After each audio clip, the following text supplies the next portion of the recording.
Assalamualaikum warahmatullahi wabarakatuh. Perkenalkan, nama saya Muhammad Ilham Aksana Pasya. Saya akan menjawab pertanyaan dari soal UTS tentang logika induktif, logika deduktif, logika formal, dan logika material. Yang pertama adalah logika induktif. Logika induktif adalah sistem penalaran yang menelaah prinsip-prinsip penyimpulan yang sah dari sejumlah hal khusus sampai pada suatu kesimpulan umum yang bersifat boleh jadi. Pemakaian logika induktif ini bisa terjadi terlalu cepat mengambil kesimpulan yang berlaku umum. Selain itu pula, kemungkinan premis yang digunakan kurang memenuhi kaidah-kaidah ilmiah. Ciri-ciri logika induktif antara lain ada 3: sintesis, general, dan a posteriori. Yang pertama ada sintesis, yaitu kesimpulan ditarik dengan mesintesakan kasus-kasus yang digunakan dengan premis-premis. Yang kedua ada general. Kesimpulan yang ditarik selalu meliputi jumlah kasus yang lebih banyak. Yang ketiga adalah a posteriori. Kasus-kasus yang dijadikan landasan argumen merupakan hasil pengamatan indrawi. Lalu secara umum memang logika induktif sulit untuk dibuktikan kebenarannya kalau dilihat dari ciri-cirinya. Lalu sebagai contoh ada induktif kuat dan induktif lemah. Induktif kuat contohnya besi apabila dipanaskan memuai, perunggu juga apabila dipanaskan akan memuai. Dan juga ada perak apabila dipanaskan akan memuai. Jadi logam yang salah satunya tadi ada besi, perunggu, dan perak itu apabila dipanaskan akan memuai. Buktinya sangat kuat karena hampir semua logam itu jika dipanaskan akan memuai. Lalu yang kedua ada induktif yang lemah. Sebagai contoh, mangga di toko A itu rasanya manis, mangga di toko B itu rasanya manis. Lalu ada mangga di toko C rasanya manis. Ya, buktinya lemah karena tidak semua mangga itu rasanya manis. Ada juga mangga yang masih belum matang, rasanya masih masam dan masih asin. Lalu yang kedua ada logika deduksi. Logika deduksi adalah sistem penalaran yang menelaah prinsip-prinsip penyimpulan yang sah berdasarkan bentuknya, serta kesimpulan yang dihasilkan sebagai kemestian yang diturunkan dari pangkal pikiran yang jernih atau sehat.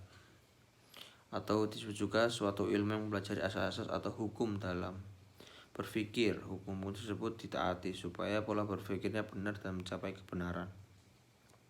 Lalu ada ciri-ciri logika deduktif. Antara lain ada 3,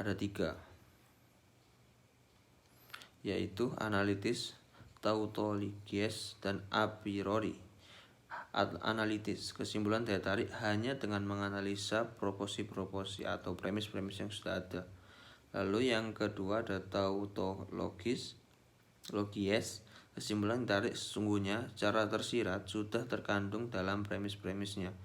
Lalu yang ketiga ada a priori, kesimpulan ditarik tanpa pengamatan indrawi atau operasi kampus. Lalu ada contohnya juga logika deduktif. Ini bisa jadi salah paham jika diamati terlalu cepat karena bisa salah dalam mengambil kesimpulan juga. Sebagai contoh, pasir adalah material dasar sungai, itu termasuk premis major. Lempung adalah material dasar sungai, premis minor. Lalu kesimpulannya adalah lempung adalah pasir. Kesalahan yang sering terjadi karena menganggap kata adalah selalu berarti sama dengan. Perlu diingat bahwa kata adalah tidak selalu berarti sama dengan.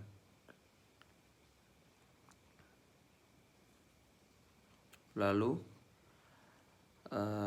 dalamnya ada objek formal. Objek formal adalah cara yang digunakan untuk mengetahui ilmu itu sendiri atau perspektif yang digunakan seorang untuk memahami dan mengetahui objek material.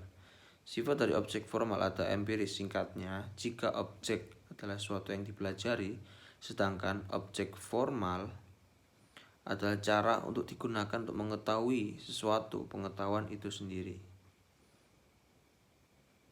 Dalam objek formal ada 2 bagian, yaitu spesifikasi dan perspektif. Pengertian dari spesifikasi adalah sesuatu yang kita teliti melalui bagian terkecil dari materi, yaitu seperti bentuk atau ciri-ciri objek tersebut. Sedangkan melalui perspektif, maka kita akan meliti dan mengkaji ilmu dari sudut pandang pengkaji atau peneliti. Baik, selanjutnya ada logika formal dan material.